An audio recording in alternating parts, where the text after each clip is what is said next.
har'a wanni barannu boqonnaa lama waa'ee cell biology.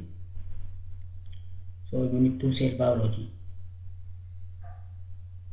So biologists use different tools to help them study living organisms. So biologistoonni jechuudha akkuma dura barannee jirutti biologistoota jechuun saayintistoota damee bioloojii jechuudha. So biologistiin maal fayyadamanii meeshaalee garaagaraa use different tools jechuun meeshaalee bioloojiidhaa kan qorannoo garaagaraa fi nu barbaachisu jechuudha. Kan fayyadamaniiti living organism qoratanii yookaan waan lubbuu qaban qoratanii jechuu isaati. So the building blocks of life are called cells, and scientists need to be able to see cells to understand living organisms. So kan bu'uura jireenya block yookaan immoo bu'uura jireenya lubbuudha seelii jedhama. Seeliin caasaalee bu'uura lubbuuti jechuudha. Caasaalee bu'uura lubbuuti.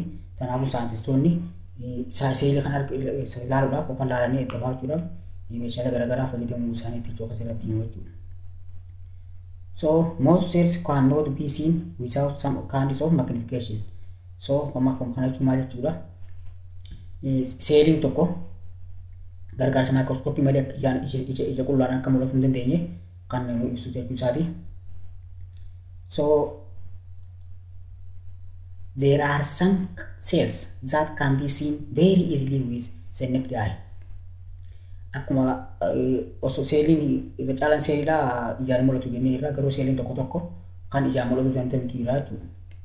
Seeliin akkasii sun maal fa'aadha? Seelii ostrich egg cell, seelii qillee guchiidha gartee seelii qillee guchiidha sun ijaan mul'atu isaati jechuudha.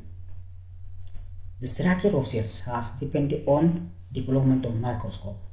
Seeliin yookaan qorannaaleen caasaa seeliidha maalirratti hundaa'aa jechuudha. Dagaaginaa fi guddina argamuu invention yookaan argamuu maayikirooskooppii irratti hundaa'aa jechuudha. Kana jechuun maal adda nu baasa? Caasaan seeliitii fi seeliin kan qoratamuu eegalee ifa maayikirooskooppiin mul'ate yookaan maayikirooskoopiin Antoonii Liyoon Hiikook kan jedhamu suniin kan argame jechuudha. Ifni argame booda maayikirooskooppiin invented yookaan argame booda kan qoratamuu eegalee jechuu isaati jechuudha. Seeliin kun kan ibsimachuun kun kan hima. So there are two main types of microscope. So microscope kun meeshaa is very important tools of biology. Meeshaalee barbaachisoo biology keessatti itti fayyadamu keessaa isa olaanaati microscope. Kanaafuu microscope bakka lamatti qoodama. Light microscope and electron microscope inni bakka lamatti qoodna jechuudha.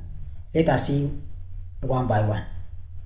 Light microscope is a typical microscope which use a beam of light to form the image of an object. Maal jechuudha? Light microscope kun gosa microscope ta'e kan fakkaataa akka isa jalatti arguudhaaf use of beam of light sarara yookaan immoo dalga ifaa yookaan immoo ray yookaan sarara ifaa barbaadaa jechuudha. Sarara ifaa barbaadaa jechuudha fakkaataa akka isa jalatti ilaaluudhaaf. So this light microscope will magnify up to around 2000 times. Kan gandeetii guddisuudhaan qabu immoo baay'ee xiqqaadha. Sama electron microscope yeroo dorgomsiinu 2000 times qofa around ijiteenya irraa haga ijiteenya gudditu caalaa haga maal meeqan caalaa 2 times magnify itti godhaa jechuudha. Hagana guddisuu danda'a jechuudha light microscope. So let us see advantage and disadvantage of light microscope. Faayidaa microscope faayidaa electron yookaan light microscope faayidaa light microscope fi miidhaalee yookaan immoo hangana light microscope tokko ilaalume. Let us see start with advantage of light microscope. So light microscope is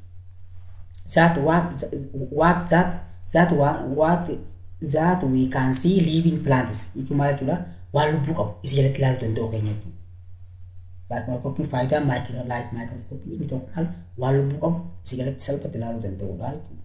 It lets checks as if what we can see prepared on its light. Slide ni akkuma beekamu slide jechuun kan wantoota garaagaraa isa lamaan qoratu barbaadu sana jalatti tuunee microscope jala keenya jechuudha. So any biologist working in a hospital, biologistoonni naannoo hospitaala yookaan immoo hospitaala keessa hojjetan maal hospitaala keessa hojjetan haa ta'u kan industiriyaal kan warshaalee garaagaraa keessa hojjetan haa ta'u kan research lab kan laabitti gajaalee garaagaraa hojjetan haa ta'u maal fayyadamanii light microscopy fayyadamanii jechuudha. It is readily available to use at any time. Kana maal jechuudha? Light microscopy bakka bakka deemuu danda'a jechuudha. Baay'ee salphaadhaan hundaatu deddeemateeni bakka silaa qoratu baasu hunda dhaggeeffatee qoratu kan danda'a jechuudha. So faayidaan light microscopy inni guddaan tokko kana jechuudha. Scientist it is portable jechuun maali bakka bakkatti namni hundi fuudhee deemanii qoratu danda'u isaati jechuudha. Is the advantage of light microscope. So can also be used without electricity. Humna elektirikaan barbaadu jechuudha. Light microscope kun humna elektirikaatiin malee hojjeta jechuudha. So bakka silaa ifaadha san maal godhuu dandeessa yookaan ifaa yookaan baatirii haa ta'u wantoota silaa ifaa maddisiisan kana isa san jala isteejii jala keessee yoo silaa isin tolsiyeefe waan silaa fakkaatii arguu qabu san arguu kan keete jechuudha. So kanaafuu sababa elektirikisitiin barbaanneef humna ifaa irratti hundooneef light microscope kun this means they can be used anywhere in the world. Bakka fedhetti deddeemanii baay'istoonni qoratee waan takka argachuu danda'u isaati jechuudha. Kun faayidaa light microscope jechuudha.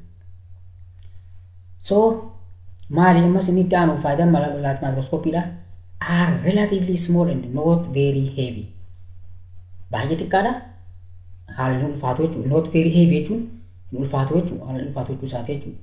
So let us see disadvantage of light microscope. May hanqina light microscope ilaallu. Disadvantage of light microscope is that their resolving power is limited by wavelengths of the light. Anwachu maal ibsuu isaati. Dandeettiin guddisuu light microscope limited yookaan immoo murtaawaa ta'uu isaati jechuudha. Akka electron microscope fakkaattii hundi caasaa isiidhaa adda guree nu mul'isuu hin danda'u jechuu isaati jechuudha. So wavelengths of lighting lakkuma dabaluun dandeettiin guddisuu microscope irrataa deemuu isaati jechuudha. So limits their powers of magnification. Dandeettii guddisuu fi dandeettii resolution yookaan dandeettii fakkaattii sana adda baasee caasaa isiin adda baasee mul'isuudha xiqqaata qabaachuu isaati jechuudha. Kun hanqina yookaan immoo disadvantage light microscope jechuudha. So inni itti aanu the electron microscope. The electron microscope is a typical microscope which use an electron beam used to form an image. Maal seete electron microscope kun gosa microscope ta'e kan maal fayyadamu beam of electron cahyaa electronitiin fakkaatii takka mul'isaa jechuudha. Akka isa light microscope beam of light yookaan immoo sarara yaa'aa ifaa hin barbaadu yaa'aa ifaa kan osoo hin taane beam of electron electroniitu deemee fakkaatii silaa jala ilaaluu sun uumaa jechuudha. So the resolving power is increased as the wavelengths gets smaller. Garteema asirratti yeroo resolving power dabalaa deemu electron microscope jalatti hin badaa beeku. Wavelengths yookaan immoo dambaliin dheerina wanni isa dandeettiin dheerina wanta silaa jalatti ilaaluu qabu sun maal ta'a xiqqaa ta'uu isaati jechuudha. So the electron microscope can be resolved down to 0.5 nanometer. Gartee baay'ee xiqqaadha jechuudha.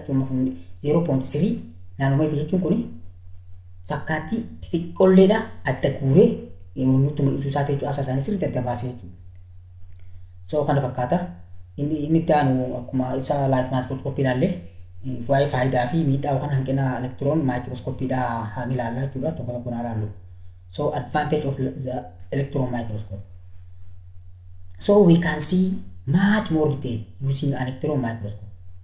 Maal jechuudha faayidaan electron microscope inni guddaan maal seete fakkaattii isa jalatti ilaalu san baay'ee adda guuree caasaa isaanii tokko tokkotti adda guuree akka sirriitti arguu dandeenyu yookaan caasaa isaanii hunda sirriitti qoramuu dandeenyu kan nu taasisu jechuudha.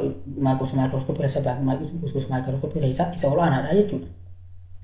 So nitti aanu it gives us much higher magnification.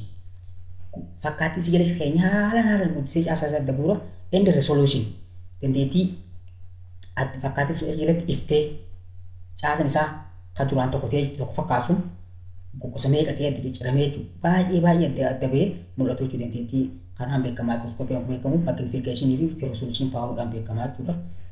So inni kun faayidaa light electron microscope. So inni itti aanu disadvantage of electron microscope, hanqina electron microscope ilaalume. It is impossible to look at living materials. Kun maal jechuu isaati? Waan lubbuu qabu light microscope jalatti ilaaluu hin dandeenyu jechuudha. Wanti vaakiyuuma keessatti akkuma beekamu electron microscope vaakiyuumiin dalagaa. Vaakiyuum keessa elektiroonni transfer ta'uudhaan dalagaa jechuudha. Fakkaattiin jala keenyu duutudha. Fakkaattii duute nu garsiisaa jechuudha. Waan lubbuu qabu seera lubbuu qabu qaachee kee deemu nu garsiisu jechuudha. So it are very expensive. Haalan qaaliidha jechuudha electron microscope kun. Haalan qaaliidha. Biyyoota guddaa jiran akka Itoophiyaan keessatti firuma takka lamaatu Finfinnee jiraatti. Finfinnee keessatti firuma takka lama jiraatti malee bakka bakkatti akka electron microscope amma akka light microscope akka laabiteen keessa illee qabnaa miti. Isaan qofaa akkasitti lafa buutee jiru jechuudha. Baay'ee qaalii ta'uu isaati akka asiin. Take up a lot of space. Bakka bal'oo qabata jechuudha electron microscope kuni mana keessatti. Mana tokko guutuu qabachuu danda'a jechuudha. So they have to keep at a constant temperature. Temperature constant yookaan temperature dhaabbataa keessatti hojjetu danda'a jechuudha. Temperature tun yeroo temperature baay'ee isaa mijjete mul'isuu kan dandeenye jechuudha. Maaliif constant temperature yookaan constant temperature dhaabbataa dareeratti kan hojjetu jechuudha. So ammas pressure dhiibbaa qabaata jechuudha. Because of have an internal vacuum waan keessaa qabuuf pressure dhiibbaa fi temperature dhaabbataa keessatti haalaan fadhiituu isaati yookaan haalaan dalaguu isaati jechuudha. They rely on a constant source of electricity. Electricity waan humni ibsaadhaa yoo jiran elektirikiin humni ibsaadhaa yookaan immoo jenereetara isaa ta'u jenereetaris akkuma humna elektirikiitiin nadaajii yookaan immoo fiwulii yookaan boba'aa nyaata malee akkuma elektirisiitii jechuudha. Jenereetara haa ta'u waan humni ibsaadhaa kan silaa noormaala biyya keessa deemu kana haa ta'u kana malee hin ta'e dhuunfa dalagu jechuudha. Akka silaa light microscopein ifa aduu, ifa baatirii, ifa soolaaraa kan hundi gala keessee ifummaan keessa ol dabarran daawwita keessa ol dabarran kaan garraa jechuudha. Kan ammoo waan akkasiin jirtu jechuudha. Elektiroonii waan hojjetu ifa gahaa humna cimaa qabu isa barbaachisaa jechuudha. So kan ibsuu isaati.